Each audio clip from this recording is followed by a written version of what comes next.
બનાસકાંઠા જિલ્લાના થરાદ તાલુકા મથક નજીક થરાદ સાચોર હાઈવે પરથી બિનવારસી અને શંકાસ્પદ રીતે સરકારી સબસિડીવાળું ખાતર ઝડપી પાડવામાં આવ્યું છે। ખેતીવાડી વિભાગ અને થરાદ પોલીસની સંયુક્ત ટીમે કાર્યવાહી કરીને બિનવારસી પિકઅપ ડાલાને કબજે લીધી હતી। ખેતીવાડી અધિકારી દીપાલીબેન દેસાઈએ જણાવ્યું હતું કે 18 ઓગસ્ટે વિભાગની ટીમ પોલીસ સાથે ખાતર અંગેની તપાસમાં નીકળી હતી। તે દરમિયાન મળેલી ખાનગી માહિતીના આધારે અક્ષત પ્લાઝા સામે શિવશક્તિ બેવરેજ પાસેની જગ્યા પર પિકઅપ ગાડીમાં શંકાસ્પદ યુરિયા ખાતર ભરેલું હોવાનું જાણવા મળ્યું હતું। સ્થળની તપાસ કરતા વધુ એક પિકઅપમાં ભરાઈ શકે તેટલી યુરિયાની બેગો પણ મળી આવી હતી।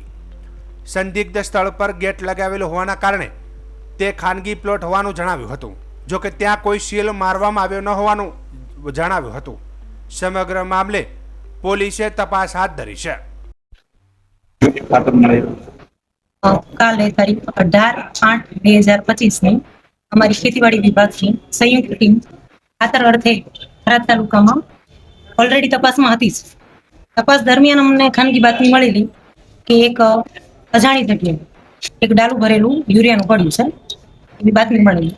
એના આધારે અમારી જે તપાસ રેગ્યુલર હતી એ પૂર્ણ કર્યા બાદ મેં જે બાતમી હતી જે સ્થળની ત્યાં રૂબરૂ તપાસ કરતા જે જગ્યા છે એ સાંચોર હાઈવે ઉપર છે, અક્ષત પ્લાઝાની સામેની સાઈડ શિવશક્તિ બેવરેજ કરીને એક પ્લાન્ટ છે એની સામેની સાઈડ જ્યાં અમને આ વસ્તુ જોવા મળી। રૂબરૂ સ્થળ તપાસ કરતા ત્યાં એક ડાલું તાડપત્રીથી કવર કરેલું હતું। ત્યારે તપાસ કરતા એ મતલબ ગેટ કોઈનો પ્લોટ હોય એવું લાગે છે, કેમ કે પેક છે। એની અંદર તપાસ કરતા એ ડાલાની અંદર બી યુરિયા છે અને ત્યાં શેડ મારેલું છે એ ટાઈપમાં જે જગ્યા છે ત્યાં પણ યુરિયાની બેગો મળેલી છે।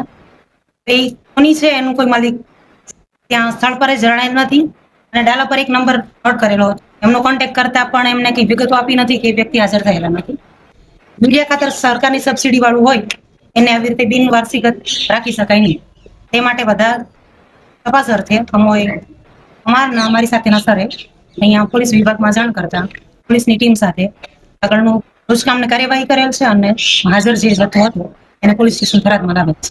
જગ્યાને બેન સીલ મારવામાં આવે છે કે નહીં? ના, જગ્યાને સીલ મારવામાં આવેલ નથી, કેમ કે જગ્યા અનનોન હોવાથી ત્યાં અમે માલ રાખી શકીએ નહીં।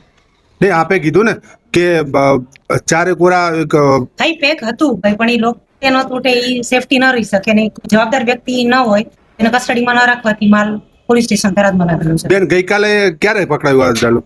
અંદાજિત 5:30 પછીની અમને બાતમી મળેલી હતી। તો બેન 5:30 પછી અમે તપાસ કરી। 24 કલાક જેવો તો સમય થઈ ગયો ને?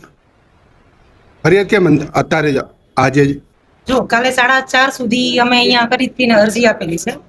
લેતા આટલો ટાઈમ થયો છે, અરજી ઓનલાઈન થશે, બાકી સવારના અહીંયા છીએ। જે રેગ્યુલર પ્રોસેસ છે એમાં ઓનલાઈન થશે। અરજી લઈ લીધી છે, ફરિયાદી લઈ લીધી છે।